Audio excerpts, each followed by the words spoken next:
সম্মানিত প্রিয় দেশবাসী, আমরা আসলাম আমাদের গোপীনাথপুর শহীদ বাবুল উচ্চ বিদ্যালয়ের মাঠে, যেখানে একটি উন্নয়নমূলক কাজ হচ্ছে। আর 2 নং ওয়ার্ডের মুস্তাক মেম্বার আপনাদের সামনে এই যে কাজটা হচ্ছে বিস্তারিত জানাবেন ইনশাআল্লাহ।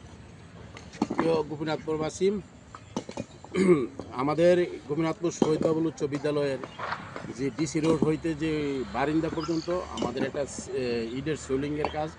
আপনারা জানেন, বিগত আজকে 2-3 বছর ধরে বৃষ্টি হলে আমাদের যে স্কুলের মাঠটা, এটার মধ্যে অনেক পানি আটকাই যায়। আমাদের ছাত্রছাত্রী এবং শিক্ষকবৃন্দু এবং আমাদের এই রাস্তাটা চলাফেরার অনেক অসুবিধা।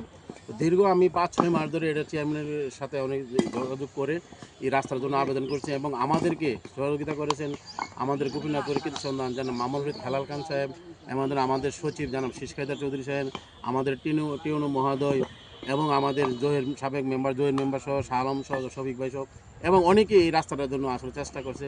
অনেক দৌড়াদৌড়ির পরে আজকে আমাদের এই কাজটা স্বয়ংসম্পন্ন হয়েছে।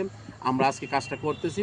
তো আপনারা দোয়া করবেন যেন আমরা আরও ভবিষ্যতে এই গোপীনাথপুর গ্রামের অনেক উন্নয়ন করতে পারি।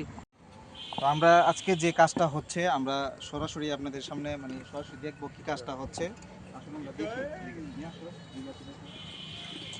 দুইটা কোন পার্ট হচ্ছে না, দুই পার্ট হচ্ছে।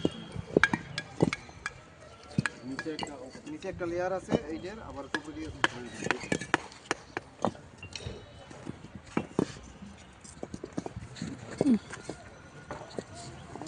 আমাদের এই যে গোপীনাথপুর শহীদ বাবুল উচ্চ বিদ্যালয়ের মাঠ আছে, মাঠের যে একদম বারান্দা পর্যন্ত আর ডিসি রোডের একদম মাথা পর্যন্ত ঘুরায় দেখাও, একদম মাথা পর্যন্ত, ডিসি রোডের একদম মাথা পর্যন্ত।